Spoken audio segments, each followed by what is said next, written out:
Pat Bev in Utah is like crazy. It's not a good idea. It's not safe for him. I think it's not a safe situation for Pat Bev. If I'm being honest with you, Pat Bev's too dark to play in Utah, bro.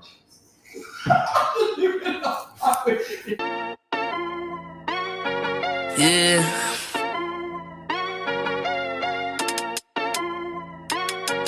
Yeah. Look at me. Bench mob, they're speaking the facts that you wanna hear. That rip a jersey, the vision is clear. Diamonds glisten like a chandelier. You know what I'm here for, like Marshawn Lynch. At clutch time, we do not flinch. Real brothers, we do not switch. Hit home runs with the right pitch. Who run the city? What to do when they hating on you? I feel like Kobe 2010. I ain't taking an L, all I need is a win. Business is business, you know how they go. They playing the seats, now it's time to grow. Tuning now, gotta be in the know. Showtime, bitch, my about to blow. I ain't seen from now. Bowser was really trying to tell you.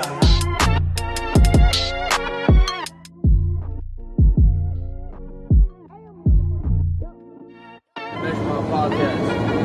What's up, bro?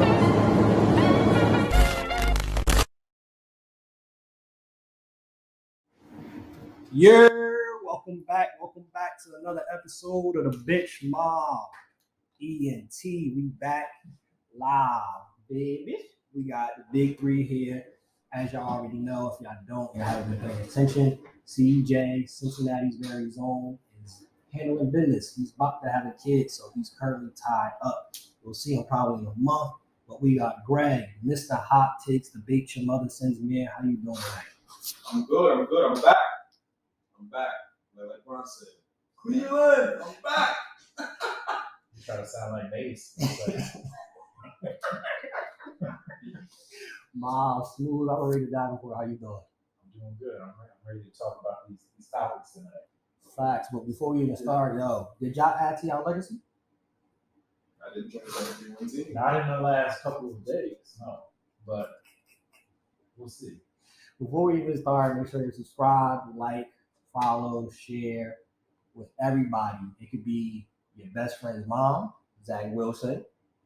It could be your parents' new wife, Steph. Don't matter. Share it with any and everybody. Now, talking about adding to your legacy, for those that didn't get it and it went over your head, we're talking about KD. KD, right now, is the price too high for Kevin Durant? And it's a layered thing that we're talking about with Kevin Durant because the trade isn't happening probably anytime soon. But is the price too high? And the second part, which we'll get to, because we're going to start off with this, is this price too high? The Adam Silver chiming in, dealing with the forced trade request, and I want to be traded with years left on the contract. Adam Silver chimed in on that, and we definitely want to talk about that. Because we mentioned it literally probably 13, 14 episodes ago when the stuff started first happening with James Harden, that this next CBA meeting is going to be heavy in the favor of the owners. They're not letting this stuff slide anymore. But KD, 34 years old, 90 games in the last 3 years, and the Nets want the biggest U-Haul brake truck to be pulled up to the Barclays Center. I mean, as they should. I mean, it's Kevin Durant, so it's not like we're talking about Zach LaVine over here. It's Durant. He's one of the best, like, top 15 players of all time, I think. And, yeah, even with the injuries, if you add him to your team, that automatically should put you in the title conversation. I mean, it put the Nets in the conversation right off the bat. So I think from the Nets perspective, what they're asking for is not too high. They're supposed to ask this. You're not going to take less for trading Kevin Durant. But at the same time, a lot of these teams are hesitant because it's like he has been hurt the last couple of years. He might help us for the next 2-3 years, but then what happens after that? Like, I mean, if you're banged up during your 30s, it doesn't usually get any easier for you. So, I mean, at the end of the day, he might end up being a net to start the season, for good or for bad. I mean, I don't know what else he can do to get out of the situation, but call this boy James. I mean, he doesn't seem like he could put on weight like that. So You got to do something that's out the else. window. You're very right, because as of right now, it does not look like this is happening anytime soon. And Kevin Durant isn't going to go the James Harden approach for what we think. The thing is, where I think on the Nets perspective, the price isn't too high, but for some of these other teams, the price is too high. Because, for example, let's say New Orleans, right? You talking about trading BI, they said 24, 25, KD's 34. By the end of this contract, he'll be 37, 38. I mean, I wouldn't trade some of my young pieces, like even Toronto. Rightfully so. They talking about, hey, you not getting the rookie of the year. The reigning rookie, he's not on the table. Scotty Barnes is not on the table. But if you Brooklyn, I need Scotty Barnes. yeah, with these teams who are trying to trade for him, it's not like it's a 10-year plan where you're going to have this guy for the next 10 years. This is something where they're trying to win a title in the next 2 or 3 years to maximize what they have in Kevin Durant while he's still one of the best players in the NBA. So we'll see. What do you think, Mr. Matt? Mr. Maple. Yo, the Nets are not asking for too much of an trade for KD. It's all fair. And I'm not saying that because I'm a Nets fan. I know as people kind of jump to, but I think if KD was on any other team in the NBA and they would have pushed with that, traded out 4 years up in the contract, and the same conversation. And what makes this tricky is the fact that KD has it's requested to go to 2 teams where, you know, the young all-star talent they have on the team are pieces they can't move because they gut their team and gut their championship hopes. So it's a place, if you gut that team and you take off a Devin Booker from the Phoenix Suns, it's like, oh, is this even a place that KD wants to go play at anymore, right? I think it's a bit overstated too. I will say this: what you guys said a minute ago about KD coming back and how good he coming back, I think it's all fluff. I don't see any shit coming back. I think there's a 10% chance that guy's back, and I've been saying that. I want him to come back. It makes sense for him to come back, right? I think it does, but there's a whole part here where it's like, you don't want to be here. Like, let's move on from this thing. It doesn't really work.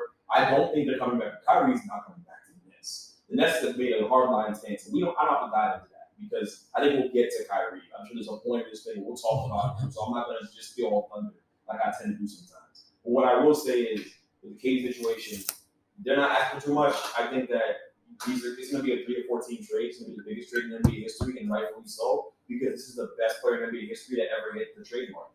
Like, period.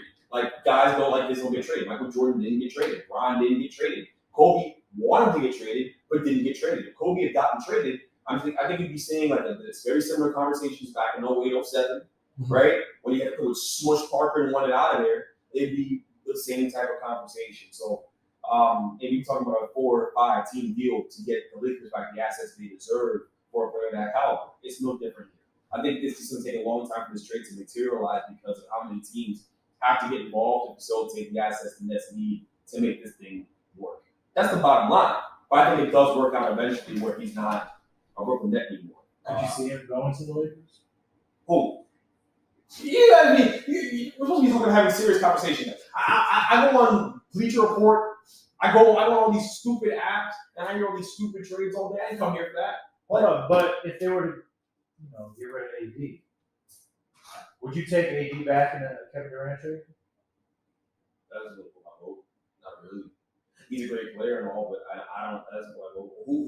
We lose that trade. We lose any trade with KD. Don't get me wrong. Yeah, I got Scotty Barnes. I feel good. I feel pretty good. Not saying that Scotty Barnes will be KD, but I got Scotty Barnes, OG, and guys like that. I feel pretty nice. Mikal Bridges, I'm actually very interested in Mikal Bridges. I think he could be an all-star.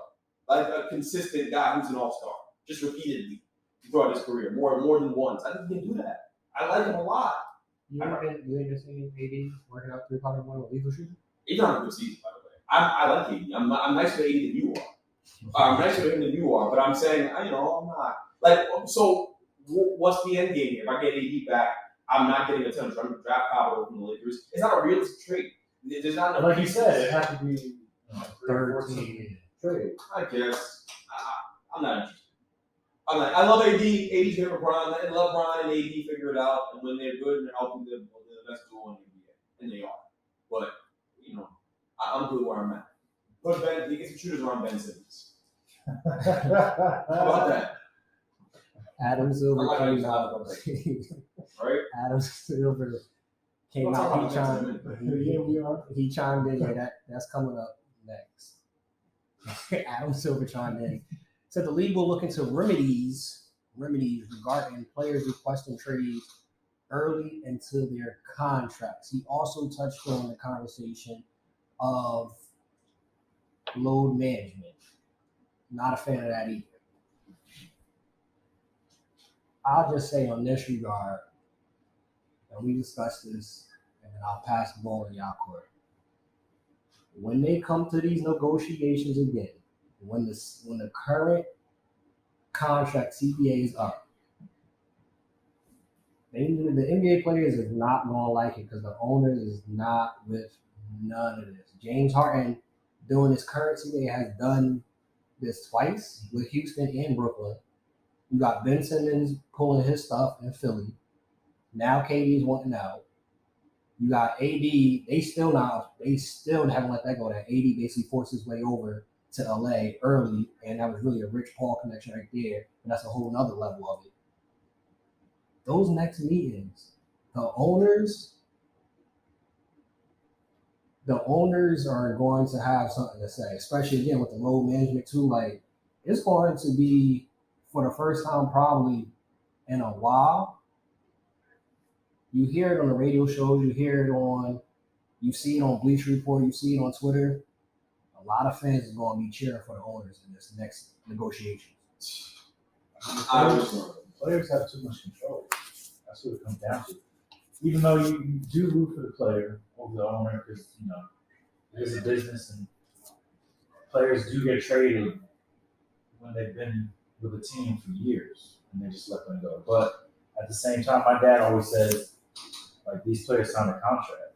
Owners don't have to, abide by what they want. Once you're signed and you're getting paid by this team, you can't just, one day be like, I don't want to be here anymore and expect the next day, all right, where do you want to go? You want to go to Miami? You want to go to LA? All right, I'll send you there. It's not really supposed to work like that. So, yeah, in the next CBA meetings, and this has got to change because the whole Harden situation has been, toxic.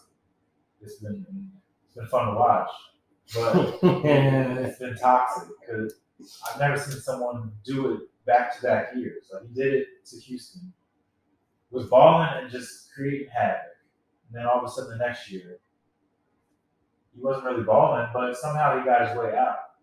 So I don't know. There's too much leeway given to the players, and something's got to give. This is the best conversation that you guys will hear about this. Period. I heard Colin Howard ranting about this morning and all this stuff, and no one's gonna take this far. I want to take it. A lot of people don't like that guy, but a lot of people don't. I understand so, but this is the best conversation you're gonna get about this from any outlet. I'm just gonna preface my comments by saying that the NBA is in a sort of dangerous place. I've been thinking about this repeatedly over the last course of the week or the last couple of weeks for a long time. This is a hard thing happening to the Nets. Mm-hmm. I've been thinking about this. The NBA is headed towards a dangerous place where now basketball culture is going to be predicated on stand culture. It's not going to be about what team you root for, it's going to be what player you root for. It's already there. Young guy, young kids, Miles has already been growing into being a Knicks fan, right? I've grown into being a Nets fan. The Tone's growing into being a Lakers fan, right? Like, you grow up with these things. You grow up watching teams and idolizing certain players, but also just rooting for the franchise to do well. No matter who's on the team, you root for that. You know what I mean? Yeah. Like, you root for that team. There's loyalty there. That doesn't exist with the young guys because players are so mobile now that they can't latch on to one team. They don't latch on to a culture. They latch on to a player, and where that player goes, I'm a fan of that team.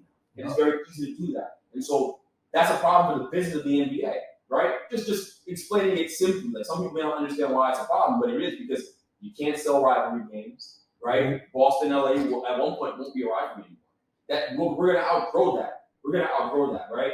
You have no rivalry games at all. Think about how upset Silver was sitting in his office when he heard that KD asked for the trade. Don't you think he thought oh my God, we're going to sell so many tickets to be pandemonium Nets Sixers next year. We can build a real rivalry here. Everyone hates Harden on that side. The Philly just hates everybody, and everybody hates Philly. But the Nets, we can build something here, right? And don't you think it also mattered to him that KD was in the biggest media market, or one of the biggest media markets in the world, playing for the Nets, a team that needed that guy to bring it to relevance, bringing that fan base up in Brooklyn, right, that borough, to get the more revenue coming in, and imagine having two good teams in New York at the same time, which is where we're headed.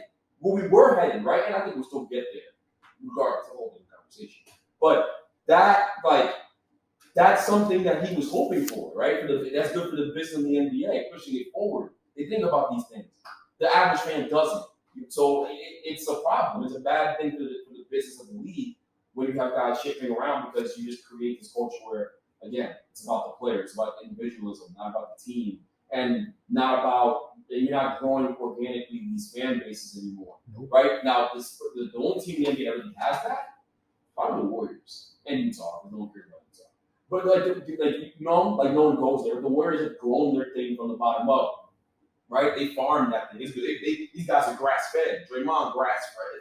Those dudes, they all brought them in themselves. But like most teams, they're going out there and acquiring these big stars, and so these fan bases are very shifty and very drifty. That's just kind of the way it works, and it's bad for the league. Also, that's the reason why I think that a lot of people can look at the KD situation, and be like, oh, well, what's wrong with what he did? You don't root for him. And that tells me you don't root for the team. You don't, you would feel that pain if you were 14. If it happened to you, which it could easily happen to anybody, by the way, this is where we're headed. These new young dudes in the NBA, KD's set the tone for that. The new young dude, right, who's going to come in the NBA, be the next superstar, and eventually want out of a situation. You could be playing for the Knicks, you could be playing for the Lakers, you could be playing for wherever, right? God knows where, right? But it's crazy. And before I hear this in the comments, I'm going to dead it now. Don't compare LeBron to this. LeBron is on every contract he's ever been on. I know that he started the player mobility thing by leaving in free agency once his contract was over. Big difference. Big difference between what he does, and what Kyrie does, and what James Harden does, and what Ben Simmons does. And KD, right? You're not honoring your contract. KD was read up for 5 years, and then heading into the 4-year part of the deal, the long stretch, I want out. Why? Because you guys disrespected my Kyrie Muhammad. Give me a break. It's a joke. That's the other thing too, where it's like, with this happening, you can't even really celebrate when you see a player on your team take an extension. What comes to my mind, everybody is like, oh, Zion is staying.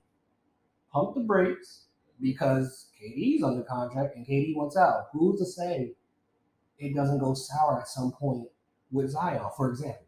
Who's to say Devin Booker, even he got an extension, doesn't eventually want out? There's precedent set now.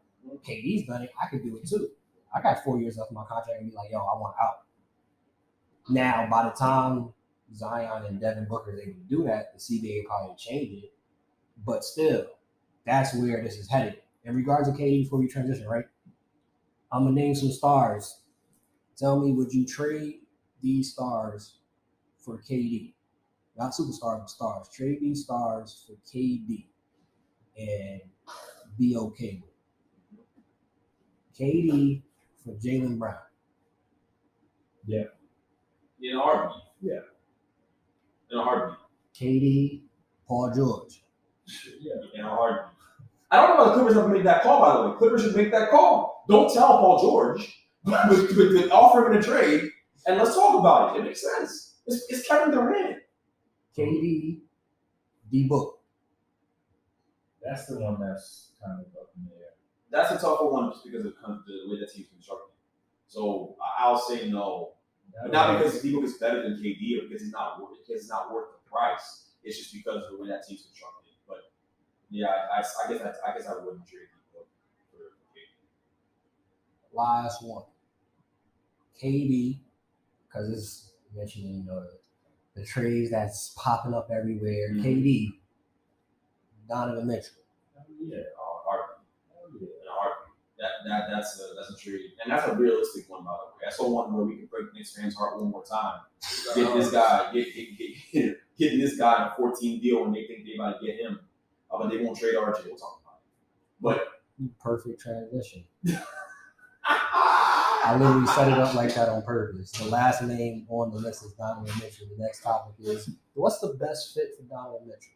We hear the Knicks, we hear Miami, we hear Toronto, which I think in a lot of these trades, Toronto really has the most to offer out of all the teams in terms of players, young players, and some draft picks. And if you want a lot of draft picks, it's obviously New York. They said they have 11 draft picks up until the CBA is done. I think They could use eight out of those 11. So if you're really looking for some draft capital, you go to New York. And if you want some younger pieces, I say you go to Toronto. Or even Miami. They don't have as much to trade. Yeah, like draft capital wise, they don't have No. Yeah. And then players, pretty much every trade we've been hearing concerning KD, Donovan Mitchell, Hero Duncan Robinson, and I don't think that's enough compared to what the Knicks and Toronto will offer. But Donovan Mitchell, what's the best fit for Donovan Mitchell? Best fit would probably be Miami. I mean, him, Jimmy, Bam, Kyle. I mean, I'm not a big fan of Kyle right now, but I think that team, they're on the cusp of the NBA Finals again this year. And imagine if you add Donovan Mitchell next to Jimmy Butler. I think Pat needs to make that call. They got to find a way to do something. Because this team as constructed is cool, but I still got Milwaukee above Miami. Milwaukee and Boston above Miami. They are 3 or 4 seed. Who would you rather have here in Miami is the question. I think I'm asking this rhetorically, but I think that this is a question we're talking about. You're talking about like Durant or Donovan Mitchell. You would rather have Durant and Donovan Mitchell. But it's about what you have to give up. The price. And I understand that. I get what you're saying. But I think there's a way you do a bigger deal where you land the KD and Donovan Mitchell's rerouted somewhere else. And maybe it's not the Nets. Maybe it is. I don't know. Because that's not the whole issue. They can't have Mitchell and Simmons. Same with the can't have Bam and Simmons. And that's why the Heat trade is tough. Because it's tough. It's tough for the Nets to do it with them. Like, they have to have 3 teams, 4 teams, 5 teams, whatever. Like, they have to get the reroute the assets the Nets need. But I guess the question Pat Riley has to ask himself. I heard you heard the report. I'm sure you heard it. You locked in that Sean Marks and the GM of the Heat were out in dinner and Vegas. They have to dinner. So I think they really want Kevin Durant. I think he's the number one option. I think Donovan Mitchell's the fallback plan, but the Knicks are going to be so aggressive. They're going to kind of force them to really get aggressive too and match their energy. Rightfully so. It makes sense. If any team in the world, if you got a chance between KD. You taking KD, right? And in regards of, I think too, which is a fact, there's no shock in saying this, but KD is more of a proven scoring commodity that's going to then, hey, Jimmy don't have to be the number 1, and he's the number 2 with KD. That's a scary combination. That's a championship team. That's a really scary combination. And balancing my boy Giannis out the paint. That's completely right. Right. You add Bam in the mix. You got Strus, you got Vincent, you got Victor Oladipo who showed up last year, coming off the bench too, giving you some solid minutes. Kyle Lowry, hopefully he loses some of that baby fat. And you talking about a different squad. The Knicks now, who we've been saying, and this is the move. This is their moment. Everybody's been saying, from Windhorst to anybody that has a Twitter account. Donovan Mitchell to the Knicks, but wait.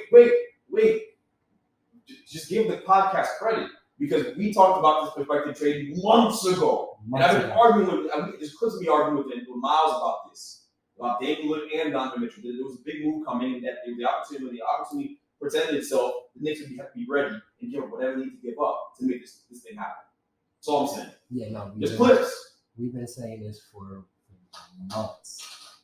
We could be talking about Tony Romo, and this trade has come up.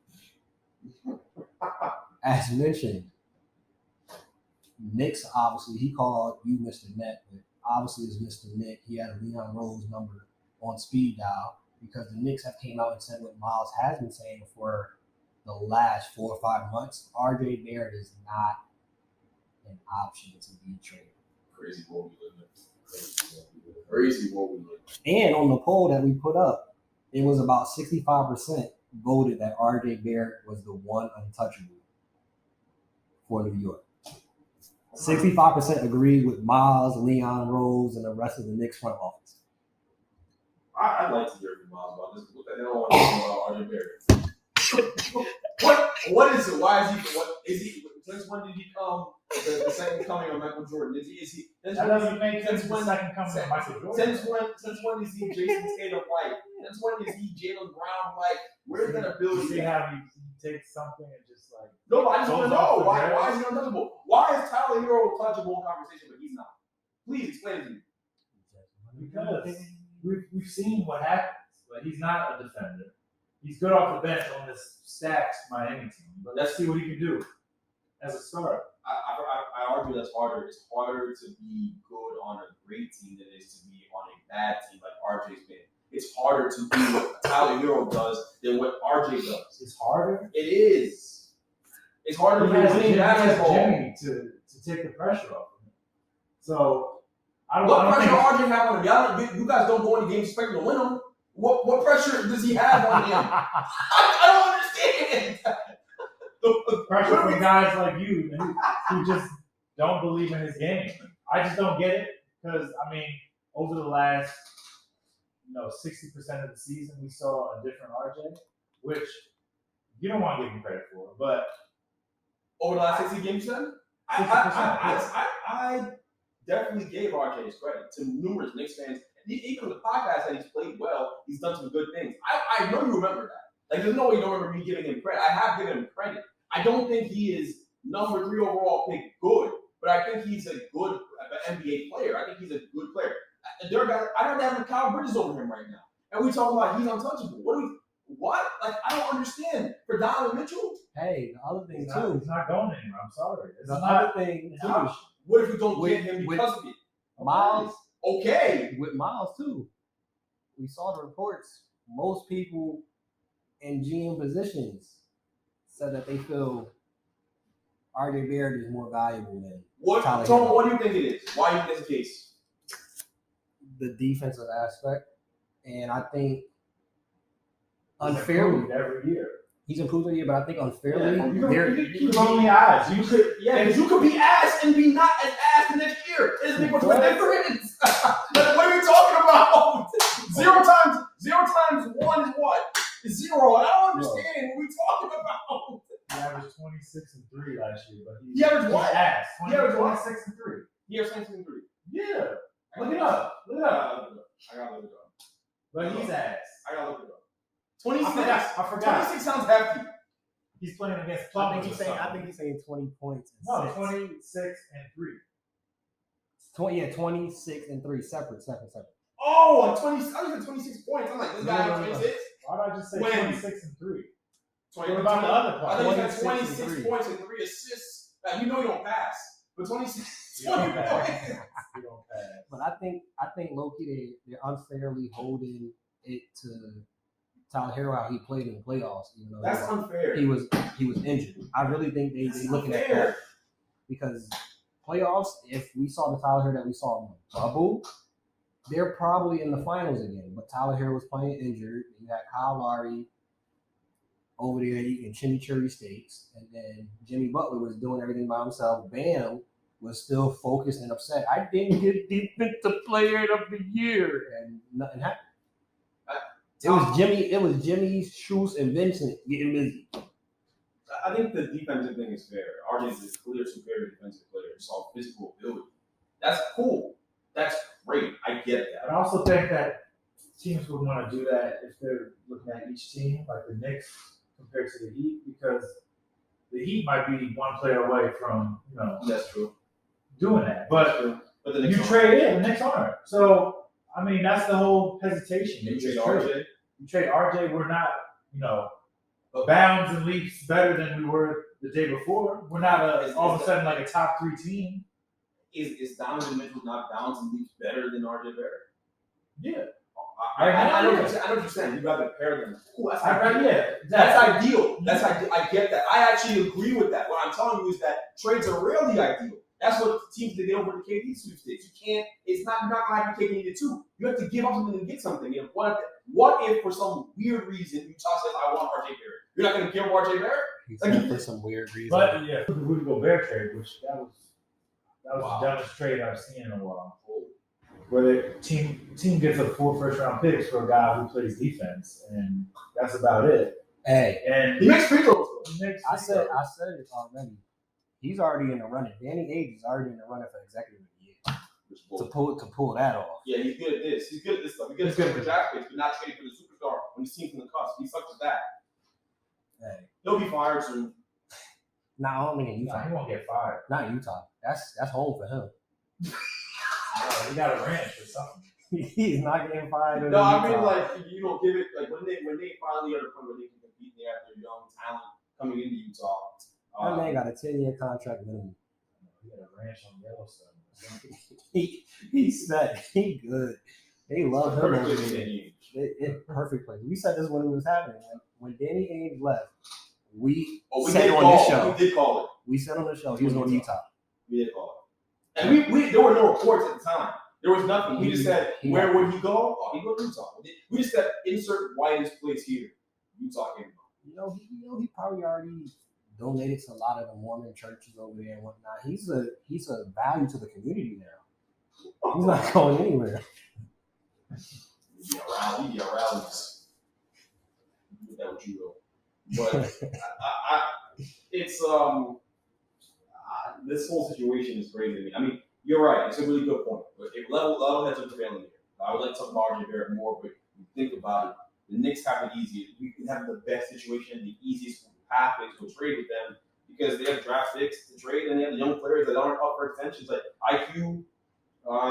IQ would probably be someone that would have to go in this situation. Well, IQ, Grimes or Obi, one of those, and then someone Free else. Obi. Get Obi away from Tom Thibodeau, please, for Obi's sake, because this man do not play him. Yeah, and if we're talking about a trade for Donovan, somebody throwing. Yeah. He's like a cat. He's like a collateral damage. Because the same thing, you're looking at pieces that you could possibly see where they fit. But like he's one of those pieces. He's talented. You're not paying him big money. He has a big year. No. You're not paying him big money, so it doesn't. But he can find a role in Utah that he doesn't have over here. Yeah, 100%. I mean, there's a lot of things to do that. And he's just a throw-in in a trade. So a guy who was a top 10 pick maybe 3-4 years ago, as a throw-in. Oh, okay. That's a chance you got to take. Let's change the conversation because it's not about RJ anymore. It's not about Tyler Hero because neither one of these guys are people that are going to get traded. Yeah, that Utah may be interested in just because they're not interested in them. Although I hope we have a plot twist and that does happen. I'd love to have that conversation again. We typically talk to RJ truthers about what the hell's going on. It would hurt if it happened, but I don't know why. But anyway, why? You don't know why? Because it wouldn't make me I wouldn't feel any better than I would the day before. Like, I'm not gonna be like, you have a perennial All-Star on your team, and you have Jalen Brunson. I still have Julius Randle on my team. He's tradable. He is tradable. He is. But he's not going to recoup those first-round picks. And keep it above. Hold on. Julius Randle's better than RJ Barrett. All right, let's relax. Y'all doing way too much. Julius Randle's better than RJ Barrett. So you guys are better off there having that big three. I mean, hey, power forward is shooting 40%. From where? From the field. That's okay. Yo, I'm not saying it's a good year. That's okay. I'm not saying it's a good year. I'm telling you that he's going to have a better year. He came back down to earth after the COVID year where he shot out of his mind. That's what I'm saying. The Pfizer shot gave him powers. He pulls up to someone looking like Lamar. That's not what happened. He was not familiar. That's crazy, yo. Julius Randle would play something better this year. I just think so. I think you have to hope so. He's in the first year of that 4-year deal we just did. He's going to rise to the mean, the average. What is the average? Somewhere between what you saw in the COVID year and what you saw last year. That's a good player. That's a damn good NBA player. He's not no all-star. He may be the occasional all-star, but he's not consistently one. That's fine. He's a third option. The arena. He could be great. Yeah, whatever. We can see Karl Malone come to New York. Whatever. If you had to predict real quick, just making a prediction, Donovan Mitchell will start off next season in what jersey? Orange and blue. That's probably the most likely situation currently. It's just about What you give up for him? Yeah, what you give up for him. But I know most Knicks fans let's not wait. don't agree with trading RJ. We're okay with trading IQ, Brian, Obi, Reddish, literally every other young piece that we have, but RJ. It's not crazy. Hold on. So you think he'll be? Do you think he'll be a Knick? Who? You next season? I think If you had to predict. I think it's most likely outcome unless he's stolen in 14 trade for KD, which could still happen. It could still happen. So I think it lowers the percentage chance to like a 60% chance he's a Knick, which is still a great chance. But let's hear what is your deal? Because I always find this so hilarious when you give me this perspective trades. Well, what is the deal that you think is gonna happen? I think what deal lands him in New York in your mind? What would you do if you were Leon Miles? Yeah. Said I'm getting higher. So for him, it definitely would include 6 or 7 first-round picks. I mean, if Rudy's getting 4 first-round picks, that's like the bar I hope minimum. it still happens. That's the bar minimum. I'm getting like 30 picks for KD. But go ahead. Don't be so sure of that. I'm very sure of that. I'm very sure of that. All right. It's gonna be a big trade. But go ahead. 6 first-round picks. Depends on how Utah sees IQ, but I could see them going more so towards Obi, Reddish, or Grimes. One of those two. So IQ survives this. Well, they seem to be buddy-buddy, so I think ideally if Mitchell wants to come here. What say does Mitchell have in this? He signed a 4-year deal. He has no say. He don't get to decide what friends he gets to play with. But okay. You're right. Now, you're right. Let me interrupt. No, you're right. You're right. Deal. But it all depends on how teams view IQ. Because he's played the 6-man role, and a lot of people try to downplay him and say, I don't know if he's a starting point guard in this league. Maybe he's like a Lou Will. So is that someone you're willing to trade for? At some point, you'd have to pay him maybe $17, $18 million a year. Yeah, they can do that, but that's not fine. They go out to trade Pat Beverly. They don't need a point guard over there. So what are you talking about? I think that he has to get into the deal. But okay, so what's your deal? What's your deal? Forget what I'm talking about. Forget the common sense part of this, which I'm bringing to the table here. What are you on the trade for him? Obi, Grimes, and 6 first-round picks. So 2 players and 6 first-round picks. Who else am I getting? I'm not. What do you mean I'm not? What do you mean? You don't want to give RJ. You don't want to give IQ. IQ's going to cost you Donovan Mitchell. If they ask for him, you're not trading him. No, most likely you would. But then you'd have to take some of those pieces out. What do you mean? What do you mean? What pieces are coming out? Is IQ winning? What? Yo, when did IQ turn to Allen Iverson, bro? I really do hope this trade goes through. Because then once we see what happened, when we see that it's really about the first round picks, more so than getting like an RJ, you're giving up Grimes and Obi. That's a good get. Grimes looks like he's a starting shooting guard in this league right now. I agree with that. I like it. He's one of the people that want to get back to life. They might. I'm agreeing with Miles and Lesengard. They might mess around and just try to get the draft picks and some of these young players in hopes of probably trading them at some point so they don't have to pay them, because they might try to take. Think what OKC's done. No, I think they might try to take the route of what Houston is doing. So Houston right now, like super young, but also in this regard, Houston right now, once they get rid of Eric Gordon, they won't have anybody on the roster that makes more than $2 million. That doesn't do you any good when you're not a free agent destination, though. No, I get that. I'm saying they might go that route. I understand and then draft a bunch of. But then you want to get like you can help grow in the organization too, especially if you're going to trade Pat Bev, who's playing point guard for that team this year. It's not Mike Conley because he's up out of there early. Well, I think if their goal is to try to make sure he gets the highest pick, you're going to start Pat Bev. You're going to play Pat Bev. Nah, Pat Bev's not there for losing. He's going to be a problem with that. and in Utah, you know, we call off the word monkey and racial slurs. And you got to avoid that situation. So I think that Pat Bev in Utah is like crazy. It's not a good idea. It's not safe for him. I think it's not a safe situation for Pat Bev. It's not safe. So he needs to be a buyout. He's gonna be a Laker or something with some random like. I think it'll be a buyout. I'm just saying, if they, in the hopes of making sure we lose as much as possible, you start a Pat Bev in that Utah team with IQ in the backcourt. That's what you would do. Utah is gonna be in Washington. If I'm being honest with you, Pat Bev's too dark for Utah.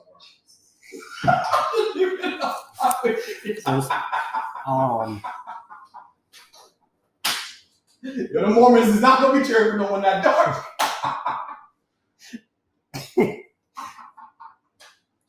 Transition. Kyrie Irving. I don't know how deep we'll dive into this, or if there's much conversation needed on this one, but now it's reports saying that really, if it's up to Kyrie, his choice really is to be in LA as a Clipper to be coached by Ty Lue, or to be in Dallas playing with Luka and coached by J. Kidd. And the Lakers narrative is being pushed by the Lakers. Where do you think Kyrie actually ends up? Because I think we're all on the same page.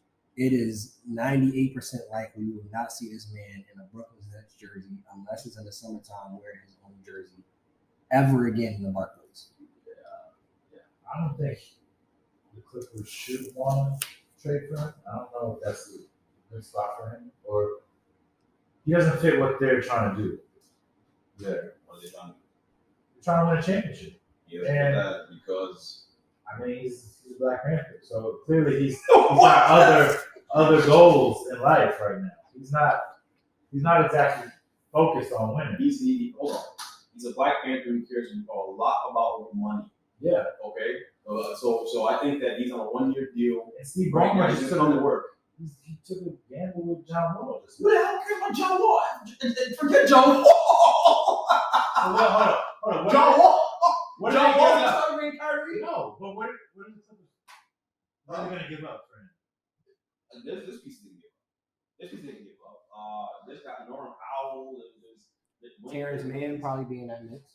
Luke Kennard definitely. They're trying to give Luke Kennard for a minute now, but he's alright. And you would take that for Kyrie? If you can go attach it first to one of those guys, like Powell or Covington, maybe. I like Covington. Give me Covington. Give me Covington and give me Kennard to make the money work, and a first round pick, and he's yours. He's all yours. I'll have him sign. So I'll go to his house and pack his bags for him. I'll pack him. I'll get him up out of there. I'll get him the U-Haul. We'll ship him up out of there. Yeah. And you get it. I think you're gonna have to take back too somebody on the guard aspect too, because let's say Kyrie. Oh yeah, you're right. Let's say Kyrie because it's Kyrie. You're right. It's Kyrie, John Wall, and Reggie Jackson. That would not work. No, absolutely. You are absolutely yes. Thank you for reminding me. So forget Luke Kennard. You can keep him.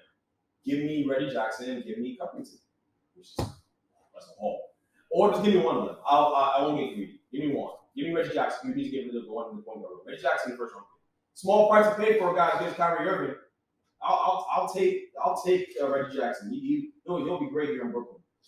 Looks like Bobby Schmurder. So he'll fit right in.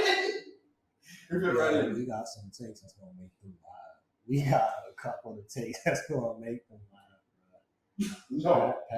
Pat Bev too dark to be in Utah. That might be the title of the episode right there. No, in all seriousness, I think This man said, nah, he's been in the oven a little bit too long. It's not even that. He's just too dark for Utah. It's relative. Like, you don't know more than that chip will do to look like that. Oh, I know exactly what you're talking about. You don't forget him black horses and they're going to try to stick him or something. Forget you ain't talking about the community. People think Danny Ainge wants that? Danny Ainge has nothing to do with that. You know who he played for back in the day with that Boston squad. Danny Ainge, she's Pat Bev and starts to clutch his ball at extra close to his body. That's just wild. That's the first. He grabs it in his pocket and rips it as tight as possible. You know how the old white likes put it in the back pocket too. He's grabbing his ass. He's trying to hide the wallet. And like Pepper's in a pickpocket. In all seriousness, I think the Reggie Jackson in the first is a nice deal. I think it's a fair deal. I don't think it's a big ask. And Reggie Jackson actually fits nicely in Brooklyn. That's what I look for. I think Reggie Jackson would be a perfect fit in Brooklyn, and it'll let them get back to what they was before when it was Kenny Atkinson there, D'Lo. I think you bring Reggie Jackson there, he would flourish in that. Then you see Reggie Jackson that we saw in the Clippers in the playoffs, but Reggie Jackson, like when he was balling too, when he was in OKC, I think you're going to see a good Reggie Jackson with that team. And we're currently constructed to, Ben Simmons will still be there. They still play both at the same time. Reggie Jackson, Ben Simmons, you still got Patty Mills, Seth you still got Curry, Claxton, Seth Curry. Harris. I think there'll be, and I don't like how they treat Joe Harris because I get he's coming off an injury, but they're making it seem Propaganda. You know, Joe Harris is loved by the Nets. You don't listen to these national writers. Listen to beat writers. Beat writers doesn't tell you. Joe Harris is not someone the Nets trying to throw away. Sean Marks loved that man. Every Nets fan is a real Nets fan. I love Joe Harris. I'm like, bro, this man was just basically y'all best like kind of 3-and-D guy.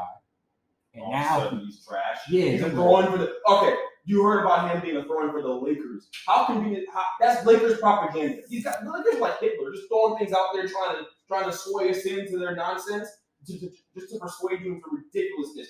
Why wouldn't you just be a throw-in in the Kyrie trade? Why would I give you Kyrie and Joe Harris? Why would I do that for Russell Westbrook? Why would I do that? Clear the book. Clear the brook. Yeah, clear the brook. All right. Westbrook. He not, yo. I'm not clearing no books. That's Niggas, good. Niggas gonna have to. They made this bad, and they gonna have to just sit in it, bro. It might be that, but they have to trade Russell Westbrook now. No. This is a good comment. He has to be gone because you guys are very publicly disrespected him. So he has to be traded. How does this even happen? Like, where does he go? You feel what I'm saying? Like, yeah, I like it. It has to be a team that's space and that's willing to do that. But it's like, for what reason would you even bring him to the organization with how he's been playing? And it's obvious the level of which you said, the lack of self-awareness and the level of just, I mean, we just say it, it's just arrogance. Yep. The fact, like, to me, him showing up in some league and like actually helping coach some of the young players. Do you not understand? They don't. Weird. Exactly. It's weird energy. They don't want you. You think LeBron didn't say a word to him. He didn't. You think LeBron's even just purchased from that Savannah brother to pack him up from home. he was focused on it's like he almost thinks that he's bigger than LeBron or he's gonna outlast the situation. No, LeBron, you're not back in OKC. You're not the biggest thing here. You can be the model citizen that you want. You can help out the young players. You can make sure, hey, do an in and out and shoot it like this. You're not wanted here. That's weird to me. The fans hate him too. It's not like it's just the organization. He messed it. Fans hate him. I think it would have worked out if he didn't do what he did in that exit interview. He literally was like, yo. Scorched earth. Scorched earth. And he took shots. He took shots at Bron and AD. Yeah. You did. Don't tell me you want to come back and you taking shots at Bron and AD. You're smiling at Darvin Ham's press conference. It's weird to me. Like, you're oblivious to what's going on. That was weird. Darvin Ham saying that means nothing because you scorched earth. Jeanie Buss don't want to deal with it, and more importantly, this is where I feel is weird energy. It's like I don't know if he's just being hopeful. I don't know if he, we didn't know that he went through concussion protocol last year. But Bron don't want you. Have you not seen the tea leaves in the past? What happens? I don't care how close, because they said that they're good friends. He will, first time Kendrick Perkins said anything right in like 3 months. Bron don't care about the friendship. Bron will trade. Bron had D-Wade came to Cleveland for 12 games and said, bye, send that man back. And you think you're going to be different, Russ? This man traded D-Wade. Yo, nah, this not going to work in Cleveland. I don't know what he been doing outside of Miami. That was a nasty team. That was disgusting, but that's my point. That man, The thing I Rose never was forget. on that team too. I never forget. Look at you. No. Bron had a game winner. Isaiah Thomas went to jump in this man's arm. He did. I'm trading you tomorrow, boy. We're not gonna say, push you. I'm like, that's exactly what he did. I think it was fair to trade the next day, so it's all right. Oh no, that's my point. Yeah, right. That's Don't hug the That's how ruthless he is Don't in hug the regards mic, of I want to win. Don't cripple that guy. So Rush, what makes you think you're gonna be different? And Jeanie Buss. Jeanie is just shots being fired towards Definitely Bron. Bron for sure about how KB, she alluded, we all know Kobe Who Bryant. calls Kobe KB anyway? What is that about? Kobe Bryant is the greatest Laker ever, and he would understand and he would know what to do and what's going on. Jeanie acting like she don't know what she signed up for with Bron Kane. Yo, you gave the man this power. Now that he has the power, now you want to be Kanye. No man should have all this power. Make it make sense, Jeanie. All right. He got you a ring. All right. So what's the problem now, Jeanie? You know what the time was. You run a bodega. Somebody came in and turned the bodega into a Walmart, and you upset. Right. Is Bron's fault that AD hasn't been healthy? AD is street clothes. Is Bron's fault because of that? Right. You think he'll be back next year? After this contract is up, I think Bron gone. Right. Between the Russ situation and then Jeanie Buss doing this, like, bro, come on. The Jeanie Buss situation, is she talking about Kyrie? Is she talking about like he wants Kyrie? I heard there's some vision in the organization that some people don't want Kyrie. They got to do a deal for a Buddy Hield. Well, there's been division for a while. Yes, but I'm saying it's gotten even worse because of the Kyrie situation. Kyrie being in the fold, LeBron's the only guy who really pushing for Kyrie heavy. And the organization is like, we want Buddy Hield. We want to make a more sensible trade. Which I also, it makes some sense. The Black Panther, you bring into the organization, if anything could pop off, all right? Like, and it could be, he might not play that night. So I understand why they might have some fear about it, but you have to make a Kyrie trade. Like, you have to take the risk. Isn't that what the Lakers are? The Lakers are a team that does everything they can to win basketball. While Kyrie's not associated with winning, Kyrie and Bron, the pairing is. You take a chance on that. Plus, what are you going to do? Run Westbrook out there every year? Let's see how receptive your fans are to that. They forget that in LA, there's a lot of things you can go watch. There's the basketball season, football season coincide. The Rams are good. The Chargers have Jay Harbaugh. I don't gotta be here. I gotta go to the crib and watch them in the crib. I gotta go there and watch them play. Shoot for you. Bro, they'll go chill at the beach. They'll go do anything else. They'll go longboard. What do they do over there? You know, like they'll do anything but be in the crypto. They'll go watch a drive-by in Compton instead of watching Westbrook play bashing up bricks in the crib. All right, they'll watch real cribs. So I don't understand like business on taco trucks. Yeah, I don't understand what's going on. Like and you have LeBron, you sign up for this idea. And look, there's not even a right way to operate as an owner. What are you doing? Why are you subtweeting as an owner? You're worth billions of dollars, you idiot. Why are you subtweeting LeBron James? And LeBron is up to leave. So if LeBron leaves Lakers, where are you guys at? Where is this organization at if LeBron leaves? This is the thing. I don't think that nobody in the organization seems to really understand. Do I like everything that Bron has done? Heck no. The thing is, though, y'all brought AD in to be the guy once Bron leaves to still keep us in championship conversation. It's been established. He's not that guy. He's not him. Bron being there still gives you the opportunity of getting people that want to go play with Bron. If it's just AD, let's be honest. Who's signing up to go play with AD? That's a legitimate star. Who's doing that? If I'm anybody else, any other star in the league, Devin Booker, Chris Middleton, if Bradley Beal want to get up my contract, and I want to go possibly play with AD for 20 games out of 82. For the most part, I want to see him with his hair picked out, his chains, basketball sneakers on, but not playing. I mean, it just feels like they can sense the writing on the wall that this thing is not going to move towards a championship anytime soon. So, I mean, clearly they're not making real moves towards winning another championship. Like they got one in the bubble, and that was good. They got one with LeBron, but he's not getting any younger. AD's not getting any healthier, and they don't really have much draft capital moving forward. So that's why they're hesitant to do any of these trades where they have to include a first round pick, because this team is not going to be that good in like 2 or 3 years. Because if you're relying on AD, I mean, He might not be that good this year. Kyrie gives you a window, though. Kyrie gives It you a does. window and extends your window. He's a younger player. He extends your window. I know you don't want to attach him to Kyrie. Kyrie's reputation is so bad. but that would even Can you imagine for a this year, though. conversation? For 1 year. They'll extend it for 1 year. No, I don't extend it to an extension. I think the thing Extension? is, right, because you'll see you get Kyrie here, right?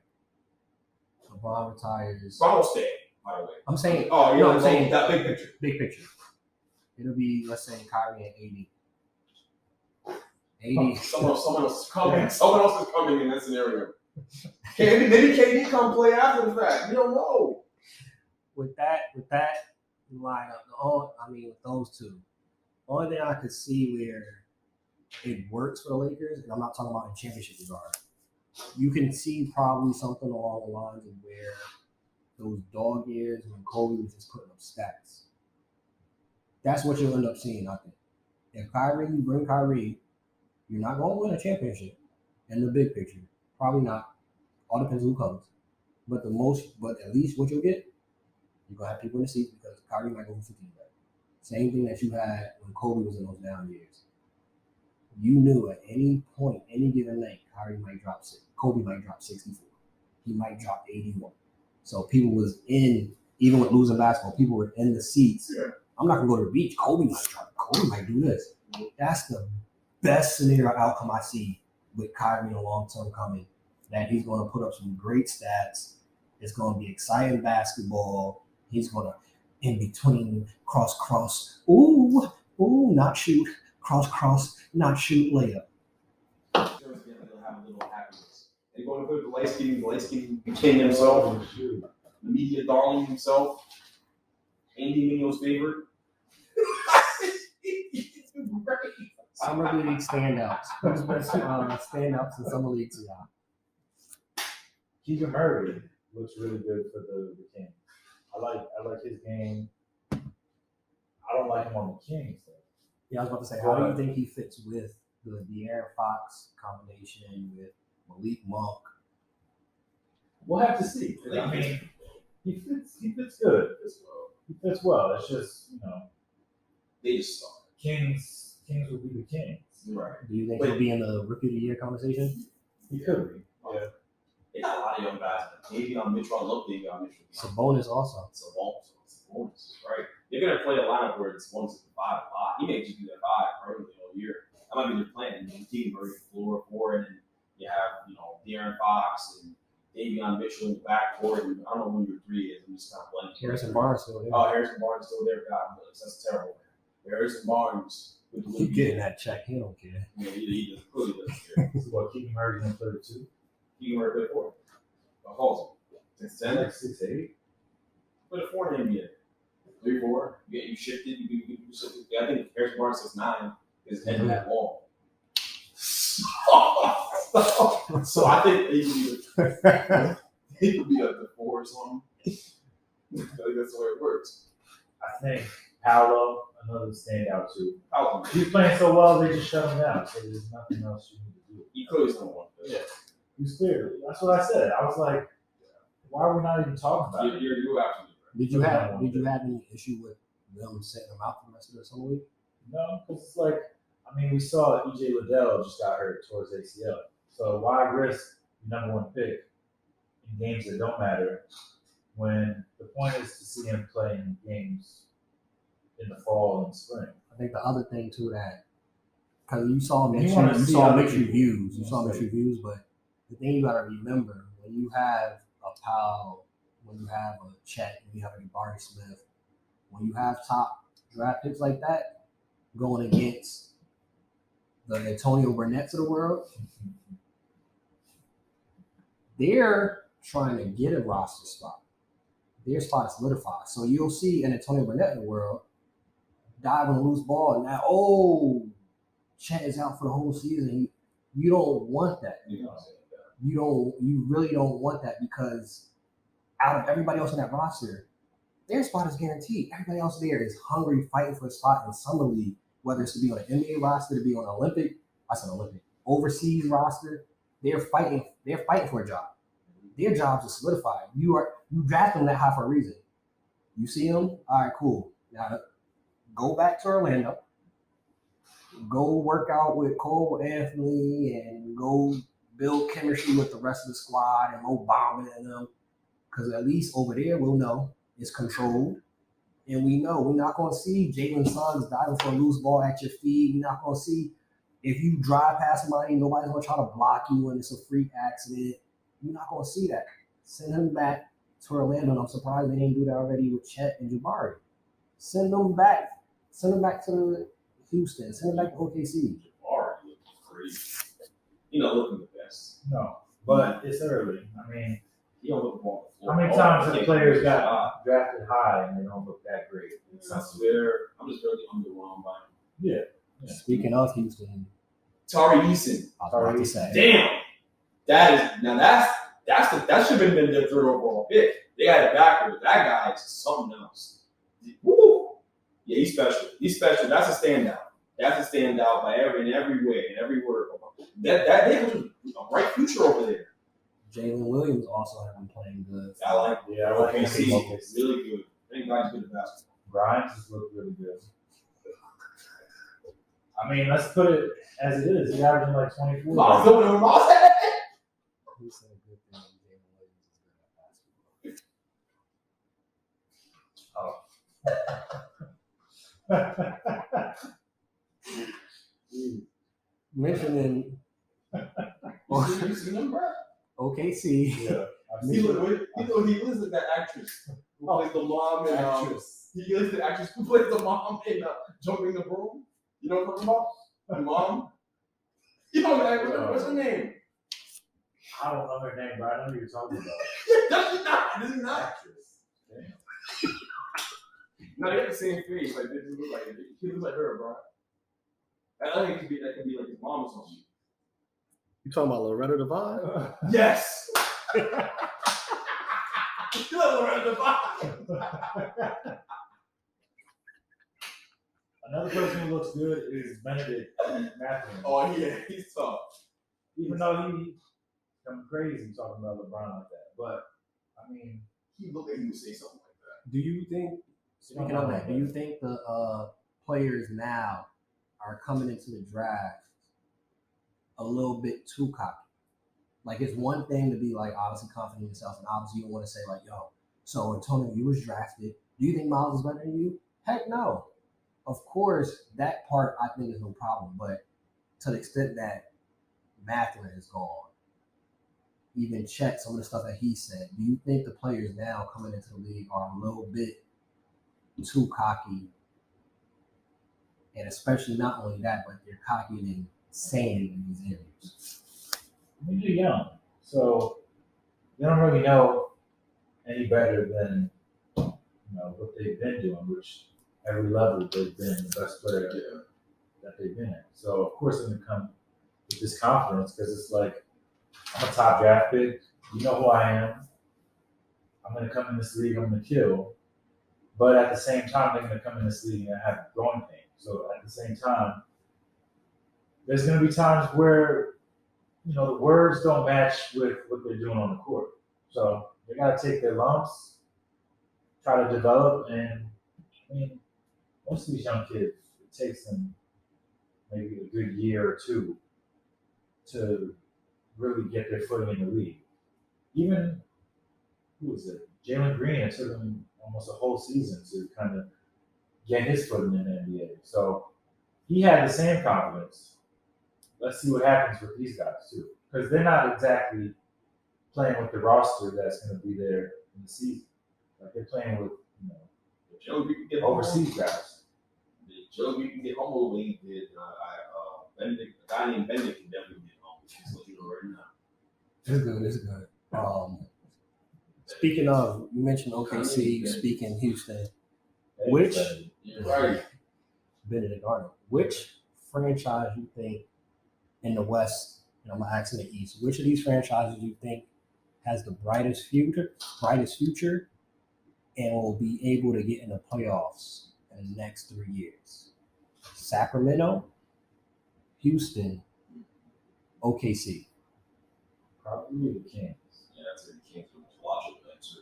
I mean, because they have the most pieces that are ready to compete right now. Houston, it's a young team. I do It's like like an AAU Houston. squad right now. I think Houston is maybe 1 year away 1 year. 1 year. to be a playing team. Oh, Not saying, but I think I really, really like Houston's roster. I read Jalen Green, Josh Christopher. You got Tata Washington. They got in the draft. You got Eason. You got Jabari Smith. You got Sengun. It's a lot of nice young pieces over there. They can put it together because next year, as you already alluded to, Utah can have all the money in the world. Nobody want to go there. Houston, on the other hand, you might see, if we had to choose, Houston is a more likable destination than Utah. Houston has a nice budding star veteran to that mix. I don't see why they're not in a 7th, 8th seed or in that conversation. I mean, they have to trade for a star. I don't think any star is going to just, openly pick Houston to come and play. Maybe not a Not star. an That's what I artist. said.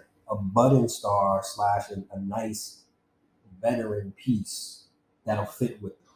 So who's to say exactly what they need? Maybe they need my next season a veteran point guard to be able to get them good shots in the clutch because they played really good basketball towards the end of the season. I agree. Sacramento's probably the logical answer. Yeah, I just yeah. really, really like what Houston is doing. I do too. I think if you rank what these teams what teams are if you rank them closest to furthest away, I think it's gonna go the Kings, and then OKC intrigues me. But they are Shy. We just forget about Shy. Shy is really good at basketball. And Sacramento and Houston. Sacramento Sacramento, OKC. OKC. Two, you have Shy, Loretta Devine. You have I was talking about you're Shy, you have Jalen Williams, who looks a lot like Loretta Devine. Look it up. If you have, I'm sure Nintendo was just a slick here, but we're talking or something. But yeah, I mean, you have them, Jalen Williams, Chet. Chet's gonna be a good role. I don't know about All Star. We'll see. Hopefully, he puts some weight and doesn't become an All Star or whatever. I think that could happen, but let's just see if he puts some weight. But his legs look like if you step on them, it'll just shatter. His legs look like cricket legs. It looks like he's never done calf raises before. He doesn't have calves. His bones. The Slender Man. It's just crazy. In the East, same question. Orlando, Detroit, Washington. Detroit. Man, I really did you hit Atlanta? no Orlando, Oh, Detroit, Washington. Orlando, Detroit. Oh, Detroit. Detroit number one. They got Cade, they got Sadiq, they got Ivy. I think Sadiq too is about to come back and have a big year. Yeah, I was he is. reading some stuff. The Villanova forward is something different. The Villanova player is something different. Yeah. Sadiq, they said so far, right? So what I've been reading is I love it. So they said Sadiq Bey worked so hard that the Pistons staff told this man at the end of the season, they told him to take a vacation. Man said, all right, cool. Since y'all forced me to do that, I do that. But he didn't really take one. So where is Sadiq Bey at right now? This man is in Colorado, training in Colorado / vacationing and doing hikes in that air. And you know how hard it is to have good stamina in the Colorado thin air. He's coming back. I really think he's going to come back next season and really ball out. I love all the reports I'm hearing about Sadiq Bey and his work ethic and how much he really is a hard worker and he's improving his talent. And you mix that with Cade, Jay, and Ivy, you still got Didn't they get Christian Wood in the mix too? Where? They did. Christian Wood is in the mix, right? Well, where? Wait, in Detroit? No, he's in Dallas. He's in Dallas. Who's it? I got them confused. So we got the same hairstyle. Bagley. Never mind. I don't know if that's what. Yeah, they gave him. I don't know if that's They gave him a light bag. All I heard when I heard that story and that situation, all I thought to myself was Sadiq Bay's going to make a great vigilante in some way basketball. I can see it. Just be out there in alleyways beating people up for no goddamn reason. There's no reason why you should be that motivated to do anything. No, he's gonna be. They're gonna be really good team. They're the number one team. The Wizards probably number two, but they're Brad Brad's still Brad. I know he's very, okay with not winning championships, but I think they'll be a good enough team eventually where it'll make some sense that he's there. That's his stats. Man, Orlando, it all depends on. Oh, don't be mad at him, man. He got his money. If I were him, no, I've been told to do the same thing by my wife. I'm throwing the shade at his little speech to the AAU players. Oh yeah. At your stats. It's a really interesting speech to give, considering. Yeah, really interesting speech to give when in your current situation you only put up stats. Yeah, it's really all there is. You don't impact winning in Washington, but that's a whole other episode. That's not working. So we ain't about to talk about Washington DC sports on this damn podcast. I'll retire before then. Orlando. I feel like it depends on Paolo. Like, he's the number one pick. You're expecting him to be, at some point, like a perennial all-star, I think. Weren't they starting RJ Hampton last year? Well, that's the thing. They got too many guards on this. Not even just that. RJ Hampton sucked. So that they're not good. Well, and he was starting because I think Cole was out. Cole did get injured. Cole was playing well. I swear I saw them playing together. They did at one point, but Cole got injured. They were starting Isaiah Briscoe a year ago. Oh yeah. And now he's playing big three and when he's playing the Raptors, he's Chris Brown's guarding. So what? Yo, Briscoe is doing his thing, bro. He's playing the cards that he was dealt. He's that what's that white guy on Instagram who be dribbling and the little short skinny looking guys.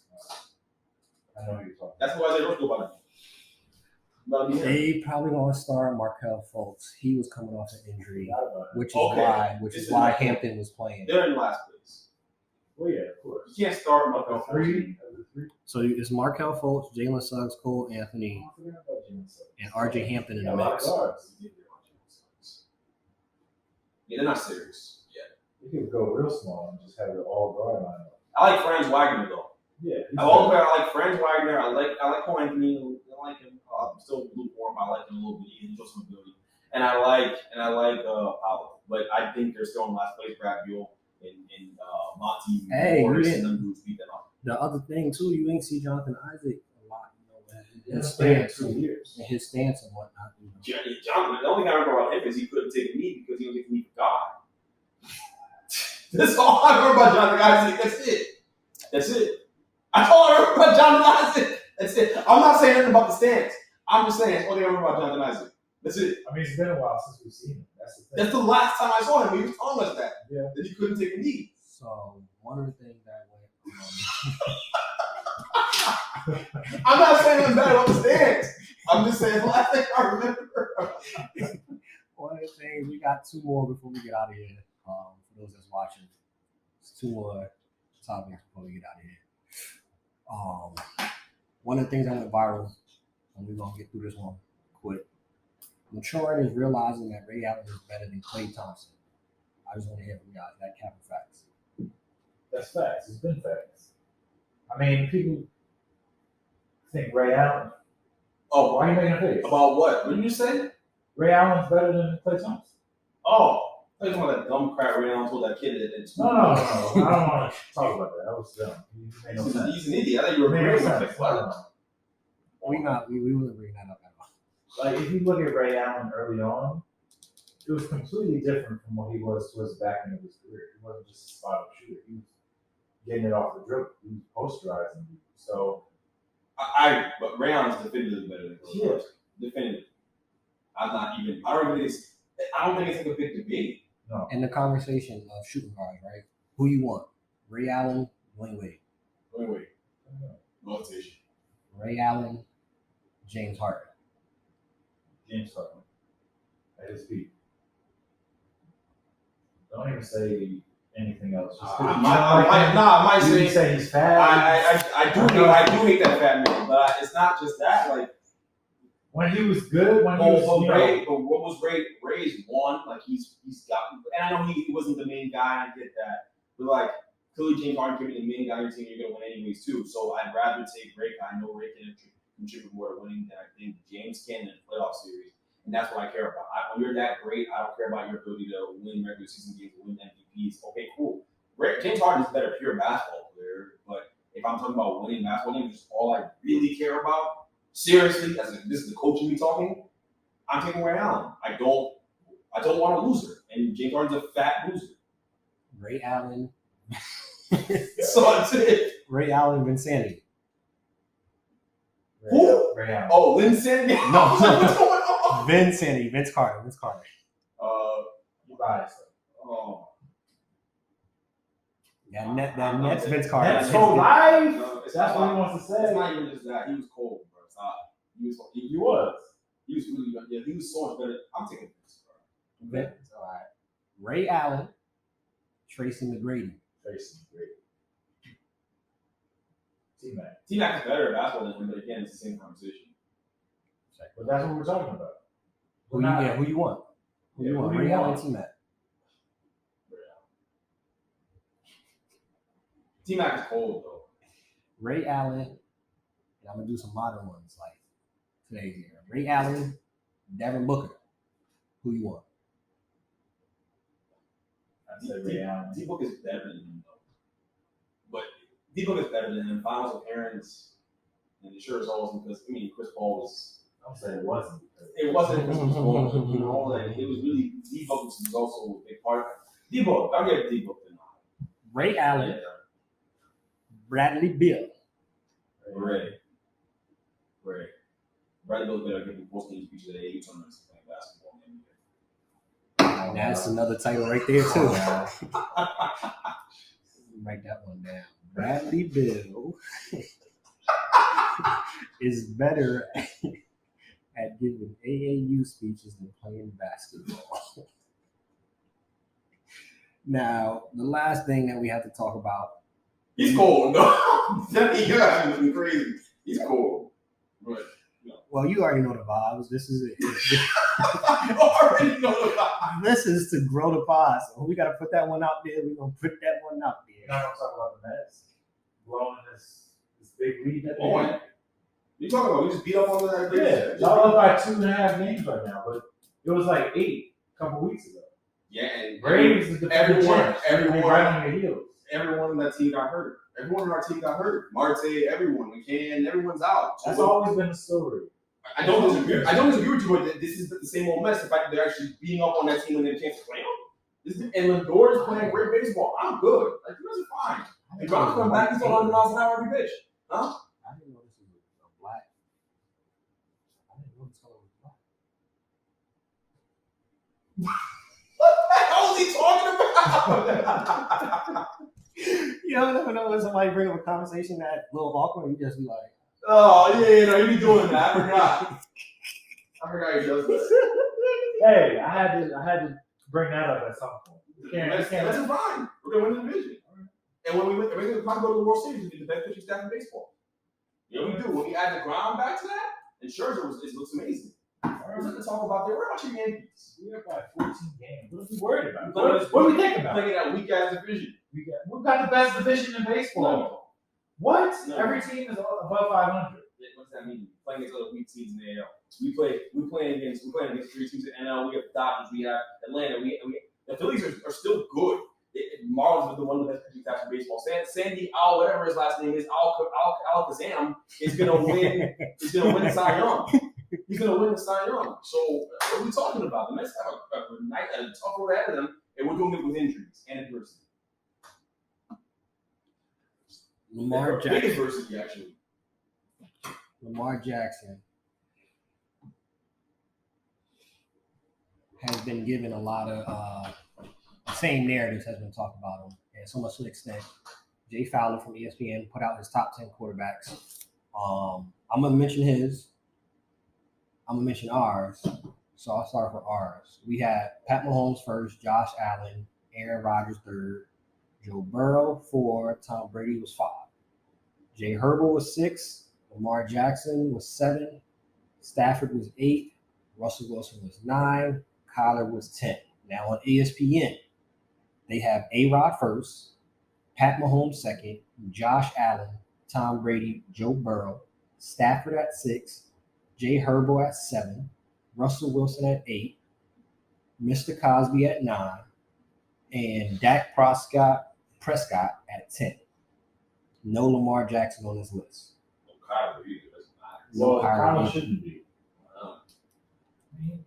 why not? What's the reasoning for that? So if Kyler is on this list, who are He's fun to watch. you taking off? He's fun to watch. Why would Dak be in over Kyler? Is Dak That's fun to not watch? one. Who should be over him? It's It should be Lamar. Lamar. Well, I agree with that. That shouldn't be in the top 10. That's where my problem with these starters. What about Mr. All Fours? Well, He nah, should be. I mean, if we're going off. getting your Gucci does not get you in the top 10. I mean, he's still a top 10 quarterback in this league. It's just, the way you view him outside of football. Is But he could take off a year, 2 years, and just automatically he's back in the top 10. Yeah, I think that's I think so. He is really good. He is I really wouldn't- good. I wouldn't look put what him he did with the Texans. It's magic. That was He got kicked in his eyes If for we- football. If we're keeping Deshaun in this list, Deshaun got to be 10 then. And Lamar moves up in this list. Matt Stafford's not better than Deshaun Watson, though. If all things are equal. I know. It's funny, though, because, like, when Deshaun was playing, people were putting him in the top 5. That's what I'm saying. Yeah. I think I could That was legit. I could agree with y'all that all right, he's still on the list, but being that we haven't seen it, I can understand why he's further down on the list. I get that too. Because we're talking about going into the next season. Stafford's coming off winning the Super Bowl. He actually, I guess, got the monkey off his back, and he played good in the playoffs. Cool. So I could see him being higher. What I can't understand is how Lamar Jackson doesn't hit this list at all. And the disrespect for Lamar has been there from day one. Before he even got into the down here, NFL. though. He's kind of coming off of down here. They won games when he was playing, but I mean, it was almost a 1-to-1 ratio, touchdown to interception. Yeah, but one of the worst offensive lines in football. Okay. Which, by the way, is Pat. We should get him. We're not giving Dan Jones that pass. That's the Fine. thing, though. No. But Russell Wilson's had to deal with that his whole career, where he's played behind a terrible offensive line and just made things happen. So we could use the He's offensive line. struggled, by the way. He struggled behind offensive line too. He's had struggles too. Wilson had struggles last year behind a bad offensive line. You want to be- That's not why he played bad. He's entirely too Christian and cheated. He's gonna play the right way all the time. That's what He's that's on him. fire tonight. He's on fire tonight. He is on fire tonight. Russell Wilson. I really feel one of those is definitely one of those is going to hit. It's going to go mini viral. One of those has to hit. One of those has to hit. Lamar, I'm gonna go down the list of names and tell me who you want going into this season. Who do you want as your starting quarterback? Lamar Jackson, Burrow. I got to decide. This is not easy. I hate the disrespect for that guy. Yeah, because So Miles has Joe Burrow going into the season. That's who he wants. I'll take Burrow for now. I'm gonna say Joe Burrow. I'll take Jimmy Neutron for now. Somebody gotta say it for Chris, because he wouldn't let you, just get away with puffing and puffing. He'd be asleep by now. Lamar Jackson. Yeah. Lamar Jackson, Justin Herbert. Jay Herbo's really No, he's good. great. So I think I would take Jay Herbo. I'm not taking it. I can't take it the right person. Lamar. I gotta take He's Lamar. not done with the list. You could take Herbo. You could be honest. You can take I don't Herbert. know. Seriously, Lamar's really good. Let's stop. Let me stop. I don't like the the whole point disrespect. of the quarterback is being able to, pass. You can stop. Yo, Yo, Mom said I'm mad Republican right now.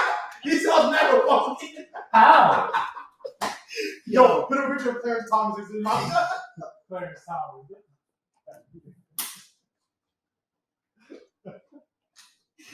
Yo, you set it up beautifully too.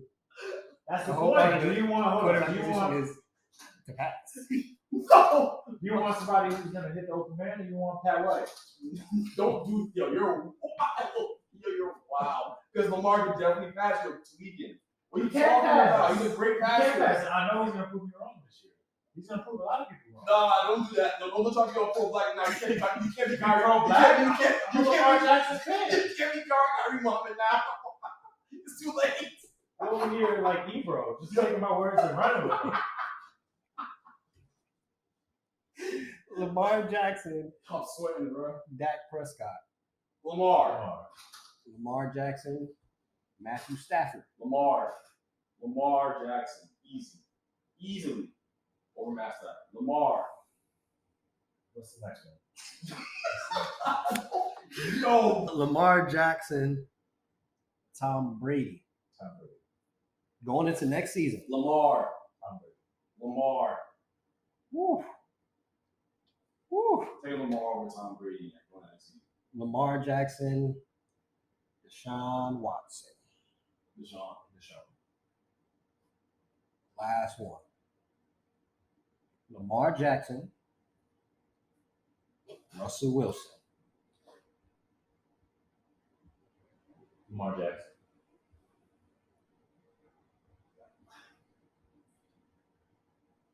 I'm taking Lamar. I'm taking Lamar just because he said Broncos country. Let's ride like that. Let's ride.